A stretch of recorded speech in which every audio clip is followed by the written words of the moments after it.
शारदीय नवरात्रि शुरू होने से पहले अपने भवन से और मुख्य द्वार से तुरंत हटाएं ये चीजें। माता शेरों वाली ऐसी घर में कभी नहीं आती। जिस घर में होती हैं ये वस्तुएं आज ही घर से बाहर फेंकें। अगर आपने ये चीजें घर से बाहर नहीं फेंकी तो माता रानी आपके घर में कभी नहीं आएगी। व्रत रखने का फिर कोई फायदा नहीं। हे माता वैष्णो, आपकी नवरात्रि की इस वीडियो को जो भी भक्त सच्चे दिल से लाइक करें उसकी गरीबी, तमाम परेशानी, जीवन की दरिद्रता को दूर कर देना। माँ, हम सब आपकी ही संतान हैं। माँ को लाइक जरूर करें। भक्तों, इस बार नवरात्रि पूरे 10 दिनों तक मनाई जाएगी। ना एक भी दिन कम न ज्यादा, पूरे 10 दिनों तक मनाई जाएगी। माँ शेरावाली की विशेष रूप से पूजा आराधना की जाएगी। शारदीय नवरात्रि का महापर्व इस बार अश्विन मास की प्रतिपदा से शारदीय नवरात्रि शुरू होते हैं। इस साल शारदीय नवरात्रि 22 सितंबर से शुरू हो रहे हैं। नवरात्रि पर इस साल उत्तरा फाल्गुनी नक्षत्र और हस्त योग का संयोग बन रहा है। इस साल नवरात्रि सोमवार 22 सितंबर 2025 से शुरू होकर 1 अक्टूबर तक चलेंगी। नवरात्रि का आरंभ घट स्थापना के साथ होता है, जिसे बहुत ही शुभ माना जाता है। 2025 में घट स्थापना सोमवार 22 सितंबर 2025 को की जाएगी। घट स्थापना 22 तारीख को सुबह 6:09 से 8:06 तक की जा सकती है। महाव्रत में की गई पूजा बहुत ही शुभ मानी जाती है। इससे समस्त देवी देवताओं की कृपा प्राप्त होती है और पूजा पाठ का फल कई लाख गुना प्राप्त होता है। ऐसे में जो व्यक्ति नवरात्र आने से पहले घर से ये चीजें हटा देता है तो उसके घर में माँ वैष्णो का आगमन होता है। माता लक्ष्मी का होगा वास। माँ शेरोवाली आपकी झोली खुशियों से भर देंगी। इसीलिए नवरात्र आने से पहले घर से ये चीजें फौरन हटा दें। दोस्तों, आज हम कुछ ऐसे ही गलतियों के बारे में जानेंगे जो अगर आपके घर में होती है तो माता शेरावाली कभी नहीं करती है ऐसे घर में वास। फिर चाहे आप कितनी ही पूजा पाठ कर लें, माता दुर्गा ऐसे घर में कभी नहीं आती। ऐसे घर से देवता भी कुपित रहते हैं। दोस्तों, पूरी जानकारी को देखने के लिए इस वीडियो को अंत तक जरूर देखें और एक लाइक तो बनता है। दोस्तों, सबसे पहले नवरात्रि के पहले ही दिन मंदिर की अच्छी तरह से साफ सफाई कर लें। मंदिर जितना सफा होगा फल उतना ही साफ, यानी इतना मिलेगा कि झोली छोटी पड़ जाएगी। मंदिर के अंदर अगर पुरानी मालाएं हैं, टूटी फूटी मूर्तियां हैं, उसके साथ ही खाली माचिस के डिब्बे रखे हुए, तो उन्हें बाहर फेंक दें तथा टूटी मूर्ति को किसी नदी में प्रवाहित कर दें। माता शेरोवाली की तस्वीर अगर कांच के फ्रेम की है और वह कांच हल्की सी भी अगर टूटी हुई हो तो ऐसी कांच को बदलवा लें या ऐसी तस्वीर को जल में विसर्जित कर दें। टूटी मूर्ति की पूजा करने से, टूटी तस्वीर की पूजा करने से आपकी श्रद्धा, भक्ति, व्रत आदि सब टूट जाता है। आपका व्रत खंडित हो जाता है। दोस्तों, नवरात्रि के 9 दिन बहुत ही पवित्र होते हैं। नवरात्रि के 9 दिनों घर को साफ सुथरा और पवित्र रखना अति आवश्यक है। इसीलिए नवरात्रि के 9 दिनों में ब्रह्मचर्य का पालन किया जाता है और तामसिक भोजन ग्रहण नहीं किया जाता है। नवरात्रि के 9 दिनों में माता रानी के भक्तों को प्याज, लहसुन, मांस, मदिरा और अंडे से दूर रहना चाहिए। अधिकतर भक्त नियम का पालन भी करते हैं, लेकिन वो एक गलती कर बैठते हैं। वो नवरात्रि के 9 दिनों में अपने घर इन अपवित्र चीजों को रख लेते हैं। ऐसा भूल कर भी नहीं करना चाहिए। भागवत पुराण के अनुसार नवरात्रि के 9 दिनों तक माता रानी अपने भक्तों के घर में वास करती है। अगर आप भी चाहते हैं कि माता रानी आपके घर में वास करे तो आप अपने घर के वातावरण को पवित्र रखें और नवरात्रि शुरू होने से पहले ही अपने घर से प्याज, लहसुन, मीट, अंडा और मदिरा को बाहर निकाल दें। अपने घर को साफ रखें। इन वस्तुओं को घर से बाहर निकालने के बाद अपने घर में गंगा जल का छिड़काव अवश्य करें। भगवत गीता में भगवान कृष्ण कहते हैं, बगैर गंगा जल छिड़काव कोई भी मंगल कार्य सफल नहीं माना जाता। गंगा जल का छिड़काव स्वयं भगवत गीता में श्री कृष्ण ने बताया था। अगर आपके घर में गंगा जल ना हो तो मार्केट से गौमूत्र ला सकते हैं और गौमूत्र लाकर आप गौमूत्र का अपने घर में छिड़काव करें। बस थोड़ा सा पानी में डाल लें। इससे आपके घर का वातावरण पवित्र हो जाएगा। घर में मौजूद नकारात्मक ऊर्जा भी नष्ट हो जाएगी और जिस घर में वातावरण पवित्र होता है और नकारात्मक ऊर्जा नहीं होती, वहाँ माता रानी का वास सदैव होता है। नवरात्रि के पहले दिन आप अपने पूरे घर की अच्छी तरह से साफ सफाई कर लें। घर में जो भी फालतू सामान है, फटे पुराने कपड़े, उन्हें बाहर निकाल दें। घर में बेकार पड़ा सामान नकारात्मक ऊर्जा लाता है, इसीलिए गंदगी बिल्कुल भी ना करें। धूप दीप जलाकर वातावरण को स्वच्छ रखें। दोस्त, माता के आगमन के लिए घर का दरवाजा जरूर सजाना चाहिए। इससे माता आकर्षित होती है और घर के द्वार में प्रवेश करती है। माँ के आगमन के लिए द्वार को फूलों से सजाना। दोस्तों, कई लोग ऐसे हैं जो माता रानी की चौकी कागज बिछाकर बनाते हैं, जो कि बिल्कुल गलत माना गया है। माता की चौकी के लिए आप नीचे लाल कपड़ा बिछाएं। काला कपड़ा और सफेद कपड़ा भूल कर भी नहीं बिछाना चाहिए। ध्यान रखें, कपड़ा फटा भी नहीं होना चाहिए। भक्तों, अगर आपके घर में देवी देवताओं की खंडित मूर्ति, दिया या फटा हुआ चित्र अगर हो तो उसे किसी पवित्र नदी में विसर्जित कर दें, क्योंकि ऐसी मूर्तियां और चित्र दुर्भाग्य लाती हैं। देवी देवताओं की खंडित मूर्ति की पूजा न करें और न ही उन्हें घर में रखें, क्योंकि उन्हें घर में रखना बुरा माना जाता है। भक्तों, वहीं अधिकतर लोग अपनी छत पर या घर के मुख्य दरवाजे के आसपास कबाड़ इकट्ठा कर देते हैं।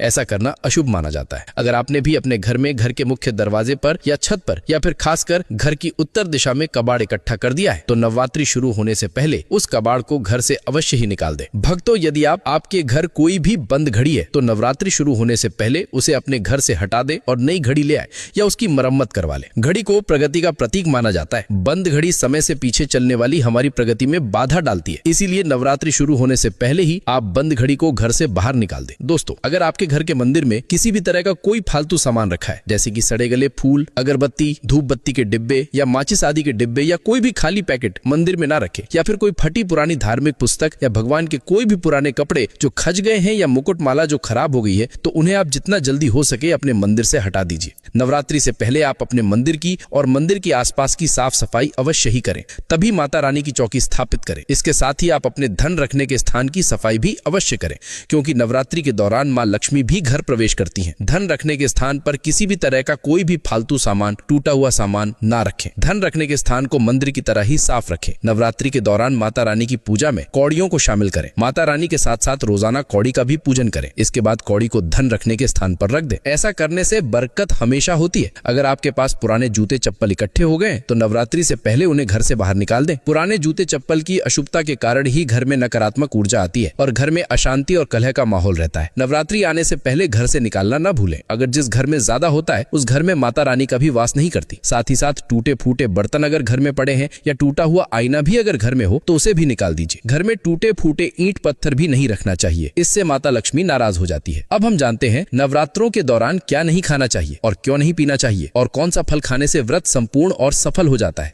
भक्तों, हमारे चैनल प्राचीन ज्ञान को सब्सक्राइब जरूर करें और इस बेल आइकन को दबाना ना भूलें। तो आइए शुरू करते ही दोस्तों, नवरात्रि के दिन से जरूर खाना चाहिए। शास्त्रों में बताया जाता है कि भगवान के भोग में सेब आदि जरूर अर्पित किया जाता है। अगर आपका व्रत है तो आपको केला, पपीता, तरबूज और मीठे अंगूर जरूर खाना चाहिए। इन फलों से व्रतधारी को शक्ति मिलती है और व्रत संपूर्ण हो जाता है।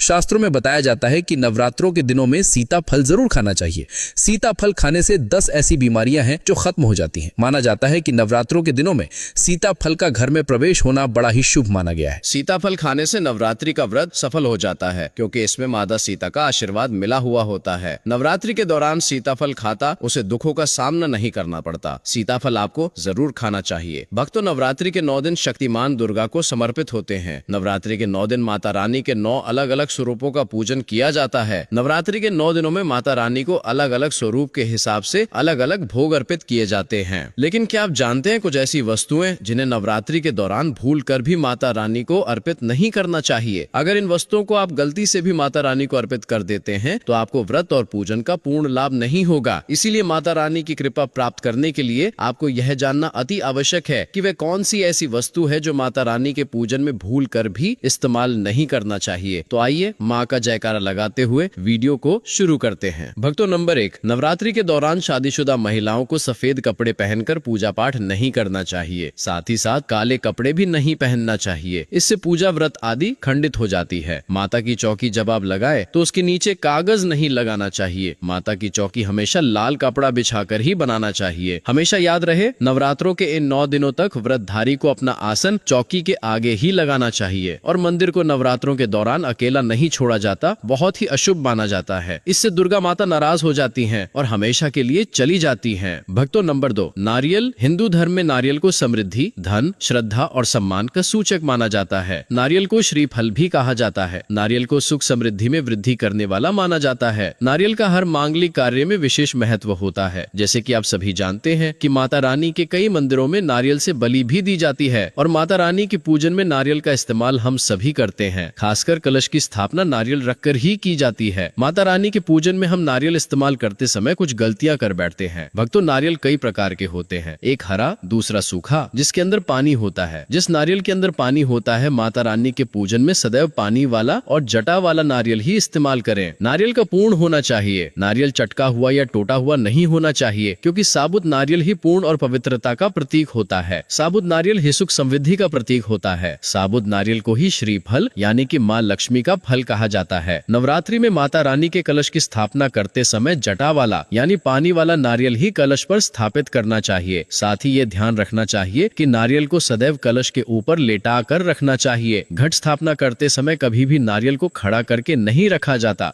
कभी फुर्सत हो तो जगदम्बे निर्धन के घर भी आ जाना। जो भी लेना मैंने लेना तेरे द्वार से, तेरे होते क्यों मैं मांगू संसार से।